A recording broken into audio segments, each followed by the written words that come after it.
mencermati dan memaknai penyelenggaraan pemilu serentak tahun 2024 yang secara umum amat berbeda dari penyelenggaraan pemilu pada tahun 99, 2004, 2009, dan 2014, serta 2019.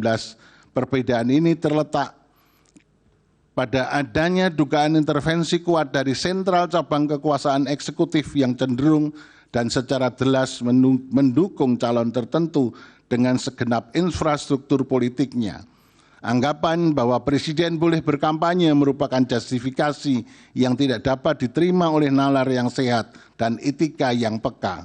Memang desain politik Undang-Undang 7 2017 tentang pemilu yang membolehkan presiden berkampanye memiliki cakupan ruang yang terbatas, yakni tak kala presiden akan mencalonkan diri kembali dalam kontestasi pemilihan presiden dan wakil presiden untuk kali kedua.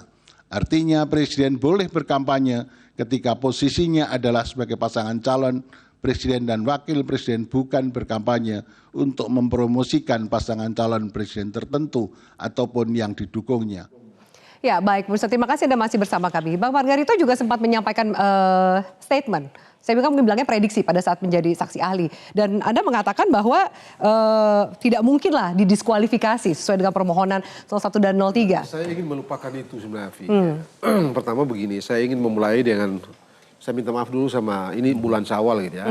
Beliau ini, kita dua ini biasa berdebat kadang-kadang keras, dan Peter juga gitu ya. Siap, jadi ini udah lembaran baru nih, ya, Bang Margarito. Jadi saya minta maaf dulu pada Bung Coki, Pak Coki, kita kadang-kadang debatnya agak keras kok gitu ya.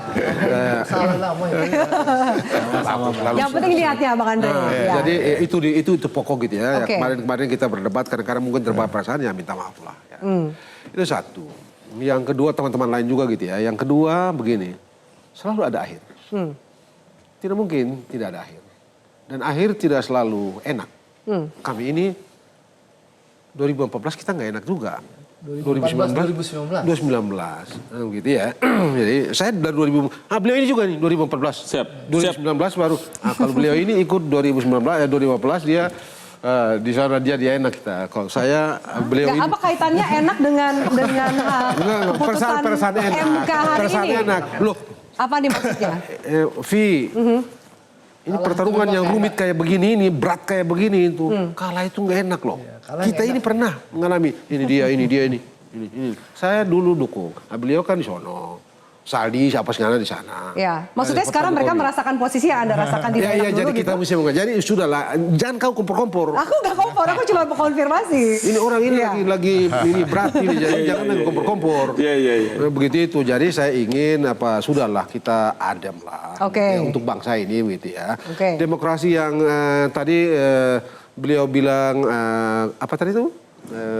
Mendungnya belum betul-betul hilang begitu. Ya memang tidak akan hilang mendung dalam demokrasi itu. Nah lu, termasuk bahwa langkah ke PT UN tidak akan hilang. Begitu perbaikan. Kan orang ini tidak ada bentuk. Ini proses yang tidak pernah berakhir, demokrasi ini. Gitu. Jadi sudahlah, begini ini nih. Satu, yang kedua. Sekarang ini, Nal bicara, saya bicara, beliau bicara, kita semua bicara. Ini putusan tidak berubah. Begitu ya. Iya, ini tapi kan masyarakat, yang perlu kita jaga kan masyarakat. Kita bilang sama mereka, begini ya. Jangan tinggi hati, jangan bahu naik lewat kepala karena menang. Dan kalah juga jangan sampai putus harapan. Masih ada hari esok. Dan percayalah Allah tidak akan tinggalkan kita kalau kita hati baik. Begitu jadi sudah masyarakat jangan berkelahi. Terimalah. Syawal betul kan? Ini Syawal. Padahal yang ditanya soal tanggapan Bang Margarito soal dissenting opinion itu apa loh Bang? Minimal. Memang putusannya nggak berubah. Tidak akan habis. Betul, memang putusan tidak berubah. Tapi sebagai kalau mau kritik bisa kita kritik loh. Ini putusan tadi itu. Apa yang mereka bilang? Apa yang mereka suruh ubah? Mereka tunjukkan itu kurang segala macam. Enggak kan? Mereka nggak bilang kok cuma harus ubah di sini, harus ubah di ini, tambah begini. Sudahlah. Apa semudah itu, Bang Ngucen? Ya sudahlah, tinggal ini kan proses yang tidak pernah berhenti. Jadi tinggal diubah untuk proses ke depan. Nanti akan kita ubah. Menurut saya itu justru sebagian dari pengakuan bahwa awannya mendung, tapi kalau kita tidak mau mengakui bahwa ada kesalahan-kesalahan yang terjadi, ya kita kan prosesnya itu berhenti di sini. Saya punya kesepakatan yang sama dengan Bang Margarito. Mesti kita berubah. Sebab begini gitu ya. Kalau kita mau bicara, ini yang kita sebut bahwa ini beyond election. Beliau ini Nal, bagaimana begitu ya? Tadi kan Saldi itu bilang jangan cuman formil gitu ya, keadilan. Harus ke substansial. Prosedural, gitu ya. Suruh ubah itu pasal 24 ayat 1 ayat 1 24 ayat 1 itu. Orang dia bilang hasil. Begitu ya. Jadi kalau begitu statement ini pelembagaan keadilan formil. Karena lalu kata final itu caranya kita bilang gitu, final gitu ya. Final konsekuensinya mengikat gitu ya. Ya. Kalau yang itu, kalau itu sudah di putusan MK ada kok membahas soal 24 ayat 1 itu. Enggak, putusan MK umum ya, bukan di Iya. Maksud saya begini, mau suka juga putusannya begitu, tidak terima putusannya begitu, kita nggak bisa bikin apa-apa.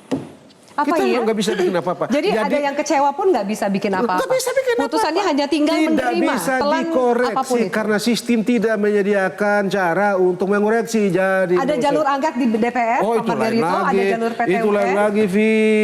Lain lagi, Vi. Andre bilang kalau komisi nggak bakalan bisa, itu urusan lain lagi. Kalau di putusan ini nggak bisa. Mau ada 1000 kali angket, putusan ini tidak bisa diubah. Putusan diubah dan putusan. Jadi sudah betul ini beliau ini bilang kita terima. Ya udah terima deh. Baik. Intinya semua pihak menerima. Harus dan terima. ada perbaikan dengan catatan yang diambil dari 3 dissenting opinion yang disampaikan oleh. Amerika itu urusan pemilu rusak totally rusak itu 1801. Saya mau bilang begini, Mbak Afi. Gitu. Putusan sebagai sebuah putusan iya. Dan putusan ada diagium yang mengatakan setiap putusan dibacakan maka dia menjadi milik publik. Begitu selesai dibacakan dia menjadi milik publik. Publiklah yang boleh untuk mencacahnya atau menganalisisnya. Silahkan. Dan saya kira bagian dari yang kita lakukan salah satunya kan adalah menganalisis putusan itu Cuma keliru. saya ini capek. Jadi saya sudah malas. Jangan capek, karena proses demokrasi seperti Anda sampaikan juga persetan politik. Jangan capek, nanti dulu. Aku ini kalau saya ini kalau tidak, saya hormat betul ini metro gini ya. Jadi terima kasih. kita macet pun, jadi pas kena macet juga kita datang. Baik. Kita dengarkan lanjutan dari Bang Uceng, silakan. Yang kedua, demokrasi itu bukan tidak pernah kalah. Tapi demokrasi itu adalah kewajiban untuk diperjuangkan. Itu wajib toh. Artinya begini, bahwa demokrasi sedang mendung, iya, tapi kan bukan alasan untuk menjadi pesimis. Bukan menyerah. Bukan alasan untuk menjadi menyerah, tapi itu merupakan sikap realistis untuk mulai membangun kembali. Bangunan kembali yang dilakukan, coba pikirkan apa yang mungkin. Ya satu, pasti secara hukum. Kalau mempersoalkan lagi putusan MK ini, sudah tidak ada koridor. Tapi silahkan misalnya kalau mau ke PT UN, itu satu.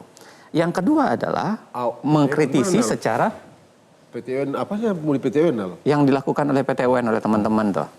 Berkaitan dengan mereka berniat untuk membawa putusan dissenting opinion ini menjadi dasar untuk tidak ada kaitan dengan bukan hasil. Untuk mengubah putusan dari MK.